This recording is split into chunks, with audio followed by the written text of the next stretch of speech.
కూటమి ప్రభుత్వం వచ్చి సక్సెస్ఫుల్గా 2 ఏళ్లు గడిచింది. దీని మీద నిన్న చంద్రబాబు గారు స్వయంగా ఒక పవర్ పాయింట్ ప్రజెంటేషన్ ఇస్తూనే రాష్ట్ర ఆర్థిక ప్రగతి మీద ఒక శ్వేతపత్రం అయితే విడుదల చేయడం జరిగింది. సంక్షేమం, అభివృద్ధి రెండు కళ్ళ లాంటివి, రెండు జోడెద్దుల బండి లాంటిది అని చెప్పి చంద్రబాబు గారు అనేక సందర్భాల్లో చెప్పేవారు. సో ఆయన చెప్పింది చెప్పినట్టు జరిగిందా లేదా అనేది నిన్న ఆయన డేటా ఆధారంగా రాష్ట్ర ప్రజలందరికీ కూడా వివరించే ప్రయత్నం చేశారు. గత 5 ఏళ్లలో జరిగినటువంటి నష్టం ఏంటి, అప్పుడు జరిగిన నష్టాన్ని ఏ విధంగా పూడ్చారు, ప్రస్తుతం సంక్షేమానికి ఎంత ఖర్చు పెట్టారు, అభివృద్ధికి ఎంత ఖర్చు పెట్టారు అనేది అన్ని లెక్కలతో సహా వివరించడం జరిగింది. మొత్తంగా సంక్షేమానికి దేశంలోనే అత్యధికంగా సంక్షేమానికి ఖర్చు చేస్తున్న రాష్ట్రంగా ఈరోజు ఆంధ్రప్రదేశ్ నిలబడింది. దానికి చంద్రబాబు గారు కీలక పాత్ర వహించారు. ఈరోజు 1,49,000 కోట్లు అంటే దాదాపుగా 1,50,000 కోట్ల రూపాయలు ఒక్క సంక్షేమం కోసమే ఖర్చు చేశారు. ఇందులో ఎన్టీఆర్ భరోసా పెన్షన్ల కోసమే అత్యధికంగా 68,000 కోట్ల రూపాయలను ఈ 2 ఏళ్లలో ఖర్చు చేసినట్టుగా చంద్రబాబు గారు ప్రకటించారు. మరి ఓకే, సంక్షేమానికి 1,50,000 కోట్లు ఖర్చు చేశారు, మరి అభివృద్ధికి ఎంత ఖర్చు చేశారు అంటే కేంద్ర ప్రాజెక్టులతో కలిపి అభివృద్ధికి ఇప్పటి వరకు 1,33,000 కోట్ల రూపాయలు ఖర్చు చేశారు. అంటే సంక్షేమం, అభివృద్ధి రెండు కూడా రెండు కళ్ళలాగా చూస్తున్నారు అనడానికి ఇదే ఒక నిదర్శనం. అంటే సంక్షేమానికి ఒక రవ్వ ఎక్కువ ఉన్నప్పటికీ కూడా సంక్షేమాన్ని, అభివృద్ధిని రెండింటిని బ్యాలెన్స్ చేస్తూ రాష్ట్రంలో పాలన సాగుతుంది అనడానికి ఈ పెట్టిన ఖర్చే ఒక ఉదాహరణ. అంతేకాదు ఆయన ఇంకో మాట చాలా క్లియర్గా చెప్పారు. 2026లో భోగాపురం పూర్తి చేశాం, 2027లో పోలవరం పూర్తి చేస్తున్నాం, 2028లో అమరావతి పూర్తి చేస్తున్నామని చెప్పారు.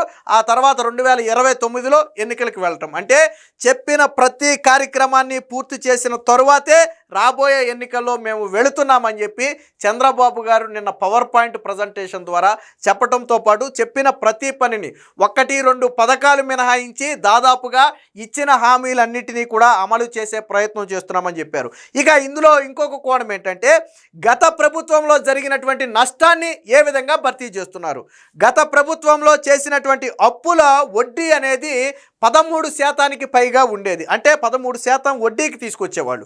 కానీ కూటమి ప్రభుత్వం వచ్చిన తర్వాత కేంద్ర ఆర్థిక మంత్రి నిర్మలా సీతారామన్ గారి సహకారంతో దాన్ని 8-9% తగ్గించడం ద్వారా దాదాపుగా 6,800 కోట్ల రూపాయల వడ్డీని రాష్ట్ర ప్రభుత్వం ఆదా చేయగలిగింది. అంటే జగన్ తెచ్చిన అధిక వడ్డీని రాష్ట్ర ప్రభుత్వం వడ్డీని తగ్గించి బ్యాంకులతో మాట్లాడి ఆ వడ్డీ రేటును తగ్గింపు చేసుకుని ఈరోజు 6,000 కోట్లకు పైగా సేవ్ చేసింది. ఇక జగన్మోహన్ రెడ్డి ఉద్యోగులకు పెండింగ్ పెట్టిన బకాయిలలో 30,000 కోట్లకు పైగా బకాయిలను రాష్ట్ర ప్రభుత్వం తీర్చింది, ఉద్యోగుల ఖాతాల్లో జమ చేసింది. ఈ విషయాన్ని కూడా స్వయంగా చంద్రబాబు గారే చెప్పారు. మొండు బకాయిలు, ఎప్పటి నుంచో రాని బకాయిలను, 5 ఏళ్లు పెండింగ్ పెట్టిన బకాయిలను చంద్రబాబు గారు 30,000 కోట్ల రూపాయలు తీర్చారు. దీనితో పాటు జగన్మోహన్ రెడ్డి బకాయి పెట్టినటువంటి ఫీజు రియంబర్స్మెంట్లు, జగన్మోహన్ రెడ్డి నాడు ఆరోగ్యశ్రీకి పెట్టినటువంటి బకాయిలతో పాటు నాడు నేడు పనులకు కూడా బిల్లులు చెల్లించకుండా వదిలేస్తే వాటికి కూడా ఇప్పుడు బిల్లులు చెల్లిస్తున్నారు. అలాగే ఏదైతే జగనన్న కాలనీల పేరుతో మొదలు పెట్టారో దానికి పెండింగ్ బిల్లులు పెడితే మేము చెల్లిస్తున్నామని చెప్పి మొన్న పార్థసారథి కూడా చెప్పడం జరిగింది. పాత బకాయిలను ఇప్పుడు చెల్లిస్తున్నారు వాళ్ళు. సో ఇలా అన్ని రంగాలలోనూ బకాయిలు పెట్టి జగన్మోహన్ రెడ్డి దిగిపోతే వాటన్నిటినీ కూడా ఒక్కొక్కటి పూడ్చుకుంటూ విద్యార్థులకు ఇప్పటికే 1,500 కోట్ల రూపాయలకు పైగా ఫీజు రియంబర్స్మెంట్ కోసం ఖర్చు పెట్టారు. సో ఏ రంగానికి ఎంత పెట్టారు అనేది ఫిగర్స్తో సహా నిన్న చంద్రబాబు గారు ఎక్స్ప్లెయిన్ చేశారు. నేను మన దగ్గర ఉంది చూపిస్తాను. సో అంటే మొత్తంగా సంక్షేమం, అభివృద్ధి రెండు కళ్ళలాగా సాగుతుంది అని చెప్పడానికి ఈ ఫిగర్స్ అనేవి ఒక ఉదాహరణ. 1,50,000 కోట్లు సంక్షేమానికి ఖర్చు పెడితే 1,34,000 కోట్లు సుమారు అభివృద్ధికి ఖర్చు పెట్టారు. అంటే రెండింటిని సమపాళలో ముందుకు తీసుకువెళుతున్నారు అనడానికి ఇదే నిదర్శనం. ఇంకోటి ఏంటంటే జగన్మోహన్ రెడ్డి సిద్ధం సభల సందర్భంగా ఒక మాట చెప్పాడు. ఏమని? 2 లక్షల కోట్ల రూపాయలు డీబీటీ ద్వారా, డైరెక్ట్ బెనిఫిట్ ట్రాన్స్ఫర్ ద్వారా నేను ప్రజల ఖాతాల్లోకి వేశాను అని చెప్పి గతంలో జగన్మోహన్ రెడ్డి చెప్పుకున్నాడు సిద్ధం సభలప్పుడు. అంటే ఎలక్షన్ అప్పుడు 5 ఏళ్ల తర్వాత జగన్మోహన్ రెడ్డి ఎంత ఖర్చు పెట్టారని చెప్పాడు సంక్షేమానికి? 2 లక్షల కోట్లు ఖర్చు పెట్టానని చెప్పాడు. కానీ కూటమి ప్రభుత్వం 2 ఏళ్లలోనే 1,50,000 కోట్లు ఖర్చు పెట్టింది.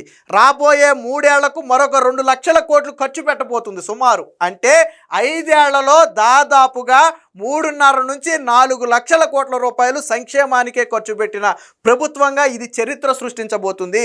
జగన్ 5 ఏళ్లలో పెట్టిన ఖర్చు మొత్తాన్ని కూటమి ప్రభుత్వం 2.5 ఏళ్లలోనే ప్రజలకు పెట్టి గత ప్రభుత్వంతో పోలిస్తే ప్రతి వ్యక్తికి ప్రతి కుటుంబానికి దాదాపుగా 50,000 రూపాయల అదనపు ప్రయోజనాన్ని కల్పించామని చెప్పి నిన్న చంద్రబాబు గారు పవర్ పాయింట్ ప్రజెంటేషన్ ద్వారా చెప్పారు.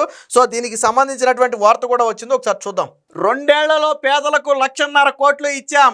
నా జీవితంలో ఎప్పుడూ లేనంతగా ఈ 2 ఏళ్లలో కష్టపడ్డాను. ఏపీ బ్రాండ్ ఇమేజ్ పెంచాం. అమరావతి నిర్మాణాన్ని వేగంగా పూర్తి చేసి 2028లో ప్రధాని చేతుల మీదుగా ప్రారంభిస్తామని చెప్పి చంద్రబాబు గారు చెప్పారు. సో ఇక్కడ జిఎస్డిపిలో అప్పుల వాటాను కూడా తగ్గిస్తామని చెప్పారు. పాత ప్రభుత్వం వల్లే ఇంత భారం పడిందని, మూలధన వ్యయాన్ని 32,500 కోట్లుగా ఉంది ప్రస్తుతానికి, దాన్ని ఇంకా పెంచుతామని చెప్పారు. ఆర్థిక రంగంపై చంద్రబాబు గారు అయితే శ్వేతపత్రం విడుదల చేశారు. సో ఈ సందర్భంగా ఆర్థిక ఇబ్బందులు ఉన్నప్పటికీ 2 ఏళ్లలో పేదలకు 1,49,401 కోట్ల రూపాయలు సంక్షేమ రూపంలో ఇచ్చాము. ఎన్నికల్లో హామీ ఇచ్చిన దానికి మించి సంక్షేమానికి అమలు చేస్తున్నాం. రాష్ట్రంలో ఎప్పుడు ఇంత మొత్తంలో సంక్షేమం కోసం ఖర్చు చేయలేదు అని చంద్రబాబు ప్రకటించారు. ఉద్యోగులకు 30,849 కోట్ల బకాయిలు చెల్లించారు. ఈ బకాయిలు ఎవరు పెట్టెళ్ళారా అంటే జగన్మోహన్ రెడ్డి పెట్టిన బకాయిలు. అలాగే ఇతర బకాయిలు ఒక 19,357 కోట్లు ఇచ్చేశారు. అంటే మొత్తంగా కేవలం బకాయిలకే దాదాపుగా 50,000 కోట్ల రూపాయలు ఈ కూటమి ప్రభుత్వం ఖర్చు పెట్టింది. ఇక కేంద్ర ప్రయోజిత పథకాలకు పెండింగ్ లో ఉన్న 8,695 కోట్లు రాష్ట్రం చెల్లించింది. కేంద్రం వాటా నిధులు కలిపి ఈ 2 ఏళ్లలో 45,138 కోట్లు ఖర్చు చేశాం. వివిధ కేటగిరీల్లో 30,607 ఉద్యోగాలు ఇచ్చామని వెల్లడించారు. సో రాష్ట్ర ఆర్థిక పరిస్థితిపై ఆయన మంగళవారం సచివాలయంలో ఆ శ్వేతపత్రం 2024-26 ప్రగతి నివేదికను విడుదల చేసి ఆ విలేకరులతో మాట్లాడారు. సో ఇక్కడ మీకు ఫిగర్స్ చూస్తే అర్థమవుతుంది. ఇక్కడ కేంద్ర ప్రభుత్వ వాటా నిధులతో కలిపి 2 ఏళ్లలో 45,000 కోట్లు ఖర్చు చేశారు. వివిధ కేటగిరీల్లో 30,000 ఉద్యోగాలు ఇచ్చామని చెప్పి, అంటే గత బకాయిలే 50,000 కోట్ల రూపాయలు చెల్లించి ఇప్పుడు కేంద్ర ప్రభుత్వ పథకాలకు మరొక 45,000 కోట్ల రూపాయలు చెల్లించారు. అంటే సంక్షేమానికి ఏ స్థాయిలో ఖర్చు పెట్టారనేది దీనికి అర్థమవుతుంది. గతంలో కొన్ని కేంద్ర పథకాలకు రాష్ట్ర ప్రభుత్వం వాటా ఇచ్చేది కాదు. ఆ రాష్ట్ర ప్రభుత్వం వాటా ఇవ్వకపోతే ఆ కేంద్రం ఇచ్చే వాటా ఇవ్వదు. దాంతో అసలు పథకమే అమలు కాదు. కానీ కూటమి ప్రభుత్వం వచ్చిన తర్వాత ఏం చేసింది? కేంద్రం ఇచ్చే వాటాకు రాష్ట్ర వాటా కూడా జమ చేసి ఆ పథకాన్ని సద్వినియోగం చేసుకుని ప్రజలకు మేలు జరిగేలాగా చూసింది. 2024 నాటికి ఏపీ అప్పు 9.74 లక్షల కోట్లు. రాష్ట్ర అప్పులను భరించలేని పరిస్థితికి చేరింది. 2023-24లో నీతి ఆయోగ్ నివేదిక వెల్లడించింది. రాష్ట్రం దివాళా తీసిందని వడ్డీలు పెంచేశారు. రాష్ట్రాన్ని బయటకు తీసుకువచ్చేందుకు 4 మార్గాలు ఎంచుకున్నాం. పెండింగ్లో ఉన్న బిల్లుల చెల్లింపు, ప్రజలకు ఇచ్చిన హామీలు నెరవేర్చడం కోసం ఒక సిస్టమేటిక్గా ఆ కూటమి ప్రభుత్వాన్ని నడుపుతున్నామని చెప్పారు. అలాగే దేనికి ఎంత ఖర్చు చేశారు అనేది కూడా ఇందులో ఉంది, ఒకసారి చూద్దాం. రాష్ట్రంలో 370 రుణాలు 1,50,000 కోట్ల మేర ఉండగా వాటిపై వడ్డీ తగ్గించేలా చూసి ఏడాదికి 1,100 కోట్ల రూపాయలు ఆదా చేశాం. ఈ అప్పు తీరే నాటికి 8,269 కోట్ల రూపాయలు మొత్తంగా ఆదా అవుతుంది. వడ్డీ ధరలు అప్పట్లో సగటున 9.9 అంటే దాదాపుగా 10% ఉంటే దాన్ని 9.1% తగ్గించగలిగాం. ఆర్థిక సంఘం గ్రాంట్లు పెండింగ్ లో ఉంచితే 3,142 కోట్లు చెల్లింపు చేశాం. 15వ ఆర్థిక సంఘం గ్రాంట్లు 7,000 కోట్ల రూపాయలు పెండింగ్ లో ఉన్నవి, అవి కూడా ఇచ్చేసామని చెప్పి చంద్రబాబు గారు చెప్పారు. ఇక సంక్షేమానికి అభివృద్ధికి ఎంతెంత ఖర్చు పెట్టారు అనేది ఇక్కడ క్లియర్ గా ఇచ్చారు. ఒకసారి చూద్దాం ఏ రంగానికి ఎంత ఖర్చు పెట్టారు. సో 2024 జూన్ నుంచి, అంటే చంద్రబాబు గారు ప్రమాణ స్వీకారం చేసిన రోజు నుంచి ఈ రోజు వరకు పెట్టినటువంటి ఖర్చు చూస్తే మొత్తం సంక్షేమంలో అత్యధిక భాగం ఎన్టీఆర్ భరోసా పెన్షన్లకు చెల్లిస్తున్నారు. దేశంలోనే ఎన్టీఆర్ భరోసా అంటే ఇలా పెన్షన్లకు ఇంత మొత్తంలో చెల్లిస్తున్న ఏకైక రాష్ట్రం ఒక ఆంధ్రప్రదేశ్ మాత్రమే. దేశంలో మరే రాష్ట్రం కూడా ఇంత పెద్ద మొత్తంలో చెల్లించట్ల. సంక్షేమానికే దాదాపుగా, అంటే ఈ ఎన్టీఆర్ భరోసా పెన్షన్లకే 68,296 కోట్లు ఖర్చు చేశారు. ఇక విద్యుత్ సబ్సిడీ 32,800 కోట్లు. వాస్తవానికి ఇది ప్రజల నెత్తి మీద పడాల్సినటువంటి భారం, కానీ ప్రజల నెత్తి మీద పడకుండా ఒక్క పైసా భారం యూనిట్ ఛార్జీ పెంచకుండా ఈ 2.5 ఏళ్లలో ఆ భారాన్ని రాష్ట్ర ప్రభుత్వమే భరించింది. ఇది కూడా 32,800 కోట్లు. అలాగే ఇందులో విద్యుత్ సబ్సిడీ, అంటే ప్రజలకు ఇచ్చే ప్రభుత్వం నుంచి వచ్చే సబ్సిడీ కూడా ఇందులోనే కలిసి ఉంటుంది. ఇక తల్లికి వందనానికి 20,210 కోట్లు, అన్నదాత సుఖీభవకు 8,724 కోట్లు, ఎన్టీఆర్ వైద్య సేవకు 5,921 కోట్లు, బియ్యంపై సబ్సిడీకి 4,322 కోట్లు, దీపం 2.0 2.0 పథకానికి 3,724 కోట్లు, ఫీజు రియంబర్స్మెంట్కి 1,529 కోట్లు, స్త్రీ శక్తికి 1,520 కోట్లు, ధరల స్థిరీకరణ నిధికి 1,200 కోట్లు, మత్స్యకార సేవలో కార్యక్రమానికి 505 కోట్లు, ఆటో డ్రైవర్ సేవలో కార్యక్రమానికి 436 కోట్లతో పాటు ఇమాం మౌజూంలకు గౌరవ వేతనంగా ఒక 134 కోట్లు, పాస్టర్లకు గౌరవ వేతనంగా ఒక 80 కోట్లు వెరసి 1,49,401 కోట్ల రూపాయలను సంక్షేమానికి ఖర్చు పెట్టారు. సో ఇది సంక్షేమం. మరి అభివృద్ధికి ఏం ఖర్చు పెట్టారని చాలామంది అడగొచ్చు. సో అభివృద్ధికి ఎలా పెట్టారు, ఎంత పెట్టారు అనేది ఇక్కడ ఉంటుంది చూడండి. అమరావతి రాజధానికి 10,057 కోట్లు ఖర్చు పెట్టారు, పోలవరానికి 8,323 కోట్లు ఖర్చు పెట్టారు, పోర్టులకు 5,437 కోట్లు, జలజీవన్ మిషన్కి 1,142 కోట్లు, విమానాశ్రయాల కోసం 2,302 కోట్లు, రాష్ట్ర రహదారుల కోసం 3,439 కోట్లు. గతంలో రహదారులు ఎలా ఉన్నాయో ఇప్పుడు ఎలా ఉన్నాయో ఒకసారి చూడండి.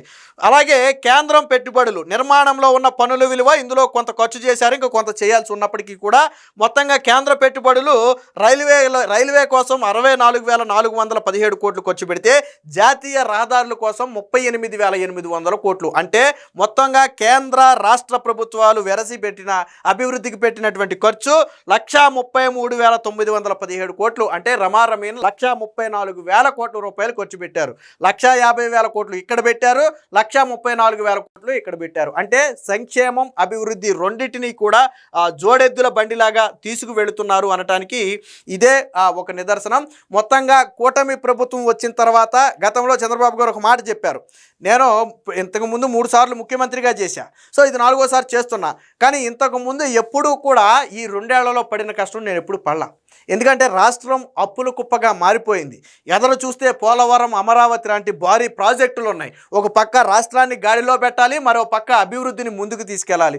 సో దీనికోసం ఈ 2 సంవత్సరాలు నేను పడిన కష్టం అంతా ఇంత కాదు అని చెప్పి నిన్న చంద్రబాబు గారు ఒక రకమైనటువంటి భావోద్వేగంతో కూడా మాట్లాడటం జరిగింది. సో రాష్ట్రాన్ని అభివృద్ధి చేయాలి అనే ఆకాంక్ష ఉంది కాబట్టే ఆయన నిన్న భావోద్వేగానికి లోనయ్యారు. ఇంకో మాట కూడా చెప్పారు, అసలు రాష్ట్రం విడిపోయినప్పుడు ఆంధ్ర యూనివర్సిటీలోనే మొదటి క్యాబినెట్ సమావేశం పెట్టుకున్నటువంటి పరిస్థితి. ఉమ్మడి ఆంధ్రప్రదేశ్ నుంచి మనం విడిపోయిన తర్వాత, నూతన ప్రభుత్వం ఏర్పడిన తర్వాత మనకి ఎక్కడా పెట్టుకోవడానికి ప్లేస్ లేక క్యాబినెట్ మీటింగ్ని ఆంధ్ర యూనివర్సిటీలో ఏర్పాటు చేసుకోవాల్సినటువంటి పరిస్థితి వచ్చింది. సో అలాంటి పరిస్థితి నుంచి ఈరోజు రాష్ట్రం ఏ దశగా ముందుకు వెళుతుందో మీరు ఆలోచించండి. సో ఇది మొత్తంగా కూటమి ప్రభుత్వం వచ్చిన తర్వాత సంక్షేమం అభివృద్ధి 2 జోడెద్దుల బండిలాగా ముందుకు వెళుతుంది అనడానికి నిన్న చంద్రబాబు గారు చెప్పినటువంటి లెక్కలే ఒక ఉదాహరణ.